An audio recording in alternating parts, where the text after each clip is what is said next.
Bless the Lord, O my soul, and all that is within me, bless his holy name. Thanks so much for tuning in to Armor of God again. And as always, thank you for taking a little bit of your time to be here with us. So I hope all of you are going to learn quite a lot from this video as well. Now, in the previous video, I've released a super long video that's about 2 hours long. I hope all of you have learned a lot from that compilation. This video, on the other hand, isn't going to be that long, and it's from my interview with Father Winston recently. Before we get to that clip of the interview, though, I just want to share two unrelated clips, but I'm just interested to hear what you think of them. My question is, what would you do if you're in these situations? El Señor esté con ustedes y con tu espíritu.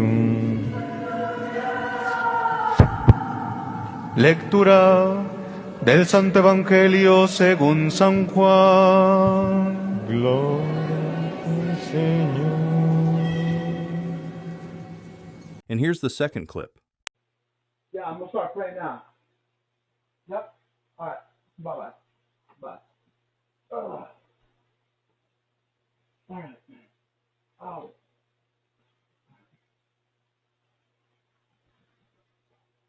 Okay, in the name of the Father, Son, and the Holy Spirit, I ask you, Jesus, for healing in this home.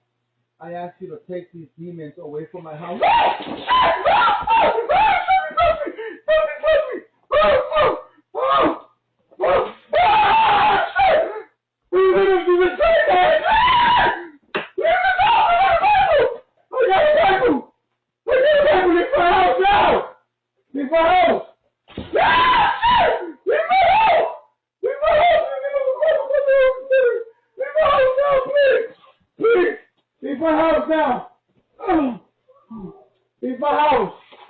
Now, for that interview clip of Father Winston, I asked him this. I asked for his opinion, after being in the ministry of exorcisms for quite a while now, on the influences of the occult in the society. And he answered my question by sharing what's happening to his people, among the Catholics in the Philippines. It's more detailed than I expected, which I'm really thankful for. The question, do they go and have occult practices? Oh, yes.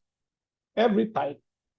Not only amulets, talismans, but also interest in ghost, interest in having a spirit guide, interest in having they want their grandmother who has long been dead to be with them, or they want their mother or their father or their wife or their child to be with them. So what do? They call on them. They get parts of their bodies, cremated bodies, parts of them, and put them at home so that they will always have their loved ones with them. So yes.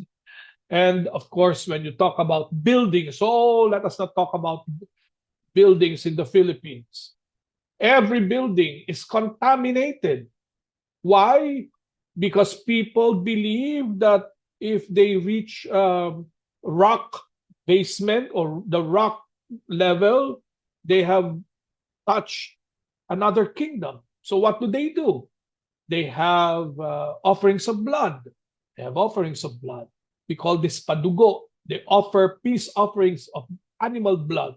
Let us not talk about the influence of the Chinese feng shui in the Philippines. Every building that is constructed in the Philippines now is feng shui compliant. Everything is feng shui compliant. Let us not talk about the 13th floor. Every building has no 13th floor. 12, 14. What happens to the 13th? As if you can fool spirits. No 13th floor, because if you insist, we are Catholics, we don't believe in the 13th floor. But your architect, your client, your contractor will say, but Father, if you put a 13th floor, nobody would want to stay on that floor. So if it's a hospital or hotel or a dormitory, nobody wants to stay on that floor because it's going to be bad luck. So we have bad luck, good luck. Many people believe in that. We call that suerte, good luck. malas, bad luck. So everybody wants to have good luck, and they will do everything in their power to have good luck. I watched an Indonesian horror movie, and that is also there. You have Catholics, very good Catholics, and eventually doubling with the occult because they have problems, they want to have it solved, or they miss their loved ones, and they call on the spirits and using occult practices. So when you ask whether there are many Filipinos that double in the occult, the answer is yes, absolutely. Absolutely. You look at it from a certain perspective. Okay. So it's easy to always say, teach them, catechize them, catechesis. I believe in all that. But the one who receives it might not be prepared for it. So you put, let's say, in baptism, here in the Philippines, when you have baptism of children, especially on Sundays and during feast days, you have lots of baptisms, especially on what we call fiestas, the town fiestas. You have hundreds to be baptized. And the deacon or the priest going to baptize will give a short homily, a short catechesis. Now, even if you have good voice, even if what you're saying is very good, even if the microphone and the sound system is wonderful, and even if the church or the chapel where this is going to be done is well embellished, there is no assurance that those people from the parents, godparents, relatives, and friends who are there understand everything that you said. It means that no matter what you do, it's the one that receives it. So what happens now? Unknown to you, do you ask them questions and you ask them to repeat the answers, etc. You want the celebration of the sacrament to be as meaningful and as faithful as possible to the church. You baptize the children, on behalf of the children, the godparents, the parents, all renounce Satan and all his works and all empty promises. What do they really know about that? How do they understand what it means to renounce Satan and all his works and all his empty promises? And what does it mean to believe in God, the Father Almighty, to believe in Jesus Christ, to believe in the Holy Spirit, the Holy Catholic? What does that mean for them? We do not know. So that this is the reason why in the Philippines there are so many superstitious beliefs connected with baptism. So after you baptize them, they would put bracelets to counteract the evil eye, or they would put here pouches that they bought outside, oftentimes colored red, bright red. And what is it for? So that whoever has an evil eye will not have an effect, because the evil eye will look on the red pouch and it will not have an effect. All superstitious beliefs. So because of those superstitious beliefs of many Filipinos, there are many Filipinos that also suffer eventually of certain things: curses, the evil eye, the occult third eye, spells, etc. So what do young people do now in the Philippines, where they have this evil eye bracelet? This evil eye bracelet, once upon a time, we did not have that in the Philippines. It was unknown. Suddenly, it became very very popular.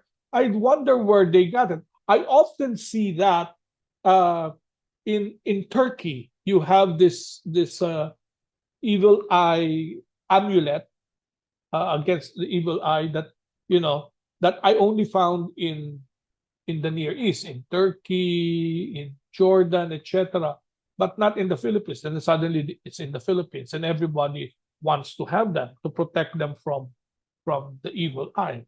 So where do many Filipinos get that? Well, it's the trend, and for the lack of understanding the Catholic faith, they fall into these things, because many Filipinos understand the Catholic faith only in terms of what I get from it. It's not a loving relationship with God. It's not developing a loving relationship with God. This is also true when it comes to healing. It comes to overcoming extraordinary demonic possessions or demonic activities of oppression and obsession. What happens to them? Well, why do they get affected? And then when you start to interview them, they would often start by defending themselves that they believe in God, they attend Mass, they do the Rosary, they receive Holy Communion, and they do not hurt anyone. They do not do anything bad to their neighbors. So you think they're saints. You think that they're saints because they have not done anything wrong to deserve this. Everyone who comes to us often say this, wala silang ginawa. They have not done anything wrong to deserve this. But in reality, it's a complex story. So when you tell them to develop a loving relationship with God, they think developing a loving relationship with God happens overnight, that they fall in love with God overnight. That does not happen. It has to be built on a day-to-day basis of sacrifice, of prayer, of knowing your faith, of doing that which is pleasing to the Lord. And so if you do not know who God is, what He expects of you, you will never develop a loving relationship with God. Whereas if you go to the shaman, the witch doctor, the local healer, they do not ask for anything. You go there and say, I have this pain, something is happening to us, and then they do rituals to you, etc., and you go home, healed. No requirement whatsoever. The Lord requires something else. He requires a change of heart. He requires faith. He requires conversion. He requires saying no to sin. Go, sin no more. For many, that's very difficult. So it's more going to the witch doctors. Well then, that will be all for the video this time. And as always, thank you so much for taking the time to be here again, and hopefully all of you have learned a lot from this video. Remember, if there's any feedback or suggestion, please let us know in the comments below. Anyway, if you like what we do and you'd like to support us, I left a link to our PayPal donation in the description box below and from the bottom of my heart. Thank you so much for your continuous support, contributions, and prayers. And until the next one, thanks again for watching and may God bless you. Tsunami! Man, I don't know who they think I am. I make minimum wage over here, man. I ain't dying for this.